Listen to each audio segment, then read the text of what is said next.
Would you prefer to be playing this weekend and can keep that momentum going, or were you pretty sore after that first up?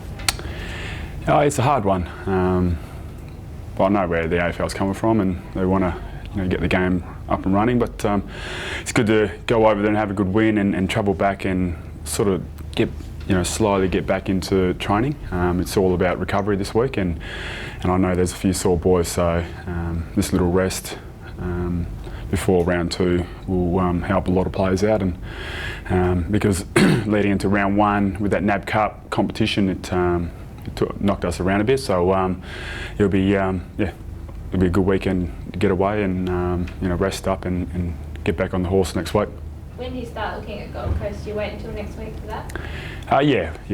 We're still going through the Collingwood game, and we've still got a couple more meetings to go, and then we'll focus on the Gold Coast. But most of the boys sat down and watched the game on the weekend, and they were pretty impressive. So I'm sure there's a few boys that have watched tape so far, and we'll as a group we'll start next week.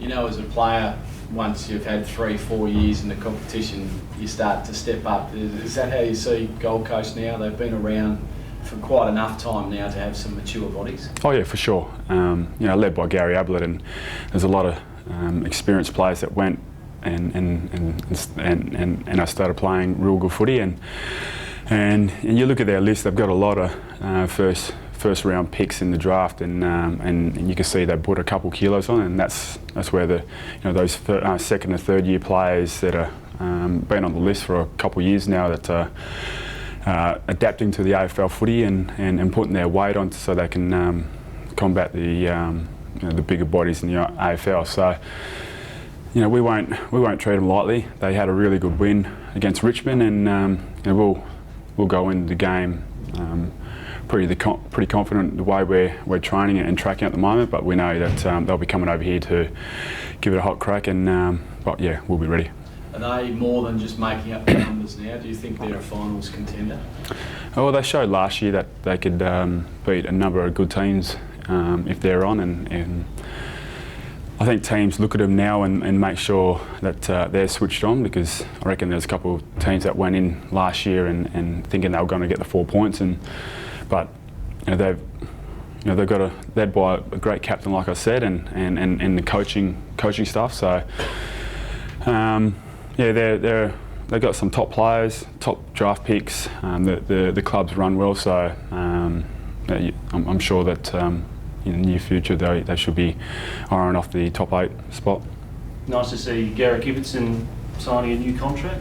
Oh, it's fantastic. He's had a tough off-season, but he's working really hard to get back into the team, and hopefully he can go out and play really good footy this week for Peel. And it's fantastic. He's a great player for the club, and to get him signed on and have him around for another couple of years, it just gives the club confidence going ahead.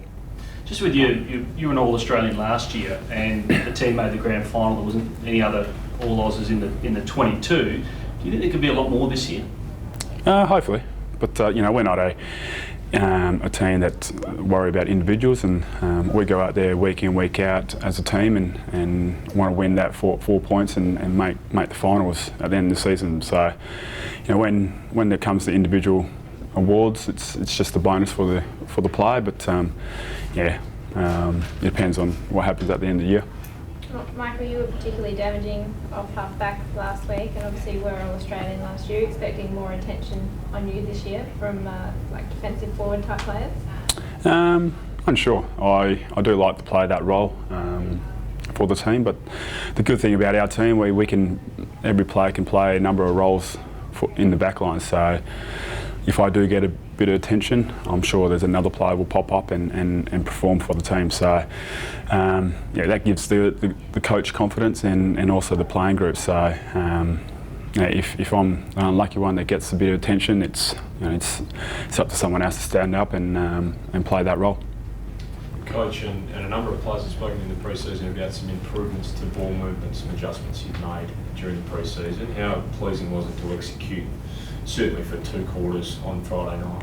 Yeah, especially playing on the big stage on a Friday night and against a quality team and to move the ball the way that we did and the way that we have been training over the pre-season, it gives us momentum going into the next game and the next few games. So it's great to go out there and just play the way that we have trained and the way we're learning off the coaches. So we know that next week might be a bit harder because there might be a bit more go into. I'm sure the Gold Coast will be they would have sat back and watched that Friday night game and would have taken a bit out of it. So we'll still go into the game wanting to move the ball the way we moved on Friday night. So hopefully we can perform.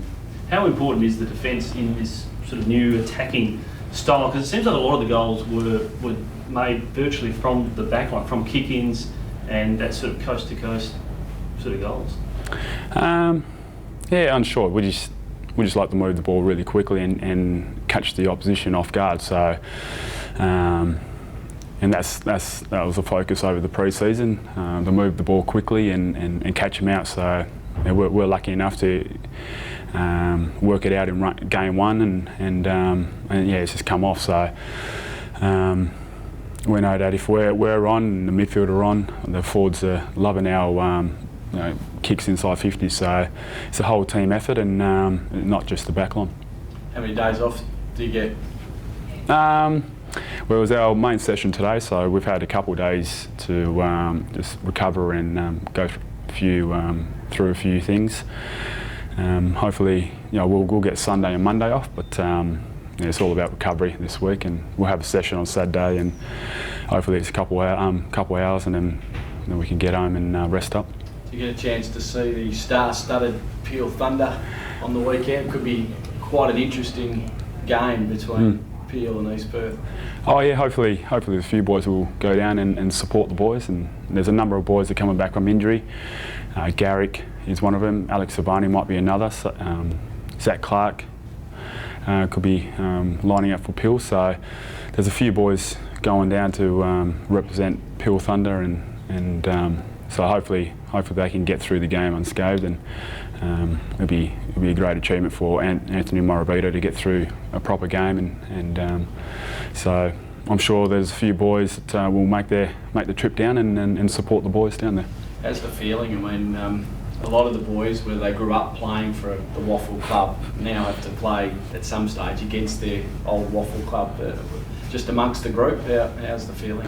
I think at first it was just a bit weird, and being a Perth boy, and I've got the chance to go down and put a Peel jumper on. It might be a bit weird at first, but I guess it's good for the Fremantle Footy Club, and I guess the Eagles would say the same thing. And we can go down there and also play the way Fremantle play week in, week out. So all we've just got to do is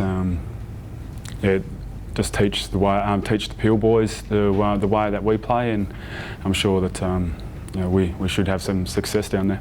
It will be a very good team on Saturday. A lot of good players from this club. Is the depth as good as you've seen it in your time at the club, given the guys you've got playing for Peel on Saturday?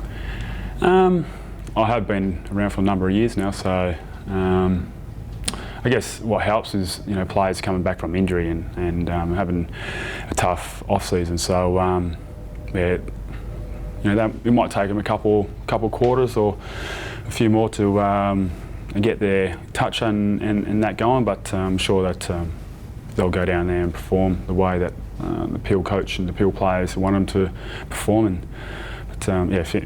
Hopefully they can go down and do the club proud. Will it have a derby atmosphere, do you think, with Eagles playing Dockers pretty much? I'm unsure. It depends on how many Eagles boys are playing for East Perth, but I know there might be a few feathers thrown around there. So unsure. I'm sure even the coaches' boxes as well. I think there'll be a few development coaches in either box, and so you might see a few Eagles and Dockers supporters going down to support. But like I said, hopefully it's a good game and a good way to start the Waffle season.